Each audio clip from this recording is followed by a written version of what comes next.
একজনের চোখ উঠায় ফেলছে, একজনের এখানে মুখ ফাটায় ফেলছে। এই ভাইদেরকে নিয়ে যখন আমি সদর হাসপাতালে যাইতেছিলাম, ওই টাইমে সদর হাসপাতালের ওই গেট থেকে আবার ওই ছাত্রদল যুবদল বিএনপি সন্ত্রাসীরা আমাদের উপরে রক্তাক্ত হামলা। আপনারা শুধু একটা জিনিস দেখেন, এখানে আমরা বক্তব্য দিয়ে কিন্তু চলে যাচ্ছিলাম, গাড়ি বের হয়ে যাচ্ছিল এখান থেকে।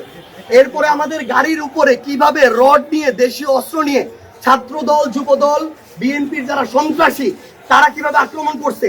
আমাদের মিডিয়ার গাড়িকে নাসিরউদ্দিন পাটোয়ারির গাড়ি ভেঙে চুরে শেষ করে দিচ্ছে, ভিতরে পায় নাই।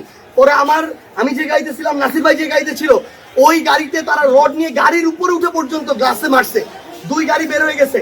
এরপরে আমাদের যে জেলার সেক্রেটারি এনসিপির, তার এখানে হাত ভেঙে ফেলছে, একদম রড দিয়ে পিটায়, রড দিয়ে আমার হাতে পর্যন্ত পিটানো হয়েছে। উনি আমার জেলা এনসিপির সেক্রেটারি, আপনারা দেখেন ওনার হাতের কি অবস্থা করা হয়েছে, রড দিয়ে কিভাবে পিটানো হয়েছে, এখানে পিটানো হয়েছে। এবং এখানে আরো এমন অনেকে আছে যাদেরকে ওরা আলাদা করে আটকায় রাখছে, আটকায় যেভাবে ইচ্ছা ওভাবে পিটাইছে। এটা তো মানে আওয়ামী লীগের খুনি বাহিনীকে ওরা ছাড়াই যাইতেছে। তারেক রহমান, সালাউদ্দিন আহমেদ বলুক যে তারা এই ধরনের খুনিদের পোষে, তাদের বিরুদ্ধে আমাদের আবার নামতে হবে। এরা ভুলে গেছে এরা 17 বছর কি জুলমে ছিল, কিভাবে এরা অন্যায় শিকার হয়েছিল। এরা ভুলে গেছে যে জুলাইয়ে আমরা কিভাবে কি করছি একসাথে সবাই মিলে। কিন্তু আজকে এরা সন্ত্রাসী খুনি বাহিনীর মতো মানুষ মারার জন্য উদ্যত হয়েছে। আপনি দেখেন আমার একটার পর একটা আক্রমণ, আমার সাধারণ যারা আমাদের সমর্থক নেতা কর্মী তাদের কাউকে পর্যন্ত তারা হসপিটাল পর্যন্ত যেতে দিতেছে না। ওনার এই হাত ভেঙে শেষ, ওনাকে হসপিটাল যাইতে দিচ্ছে না। আমরা ওইখানে আমাদের কয়েকজনকে, আরিম কোথায়, আমাদের কয়েকজনকে হসপিটালের সামনে এভাবে মাটিতে ফেলে, ছাত্র দলের যারা ছিল এখানে সন্ত্রাসীরা, ওরা এভাবে মাটিতে ফেলে পিটাইছে। এখন নাসিরউদ্দিন পাটোয়ারি কিংবা আমাদের সমালোচনা যদি পছন্দ না, আপনি কথা দিয়ে সমালোচনা করেন।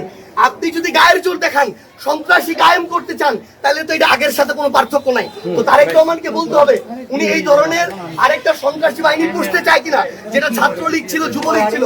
আপনি দেখেন তাদের সন্ত্রাসী কার্যক্রম। ভাই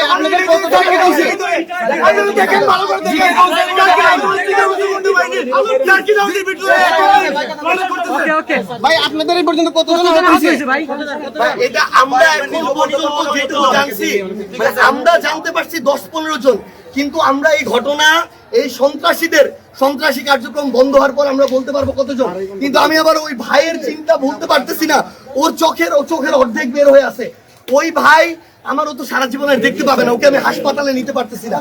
আমাদেরকে এই খুনিরা, এই সন্ত্রাসীরা, জিকে গোছের এই বাহিনী, এটা তারেক রহমান, সালাউদ্দিন আহমেদ বলুক যে তারা এভাবে সন্ত্রাসী পালবে, এভাবে দমন করবে, আরেকটা স্বৈরাচার কায়েম করবে, তাহলে আমাদের যা করে আমরা তাই করব।